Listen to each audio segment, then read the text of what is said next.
सीटें मिल सकती है। भाजपा के पास 288 और सपा के पास 108 वोट है और एक सीट के लिए चुनाव में 29 वोट की आवश्यकता होगी। भाजपा के सदस्य मुक्कल नवाब का कट सकता है टिकट, कहा जा रहा है। सरोजनी अग्रवाल, निर्मला पासवान का भी टिकट कट सकता है। अशोक धवन का भी टिकट कटना लगभग तय माना जा रहा है।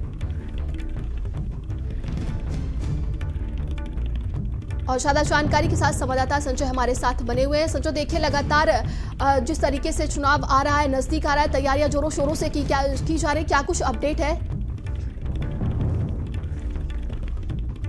सभा चुनाव के बाद सीधे तौर पर विधान परिषद के 13 सीटों के चुनाव होने हैं और 13 सीटों के चुनाव के लिए 21 मार्च को इसका मतदान होगा। तो ऐसे में भाजपा के खाते में 10 सीटें आनी तय मानी जा रही है और 3 सीटें समाजवादी पार्टी के खाते में होंगी। तो बसपा मुक्त विधान परिषद हो जाएगा, क्योंकि बसपा के पास कैंडिडेट के नामांकन करने का भी जो कैंडिडेट होने चाहिए, विधायक की संख्या होनी चाहिए, वो नहीं पहुंच रही है। क्योंकि एक ही विधायक बसपा का विधान सभा में है, तो ऐसे में बसपा और कांग्रेस मुक्त विधान परिषद होगा और सीधे तौर पर जो ये कहा जा सकता है कि जो 13 सीटों पर चुनाव होना है एमएलसी का, उस पर 3 सीटें समाजवादी पार्टी के हाथ में आएंगी। तो ऐसे में विधान परिषद दल का नेता भी चुनने की स्थितियों में समाजवादी पार्टी हो जाएगी और उनके विधान परिषद में 9 सदस्य पहुंच जाएंगे। 10 सीटें ऐसी हैं जिन सीटों पर चुनाव लड़ना है। तो कहीं ना कहीं बीजेपी लोकसभा चुनाव को देखते हुए उन जातिगत जो है कैंडिडेट उतारेगी, जिससे कि उसे लोकसभा चुनाव में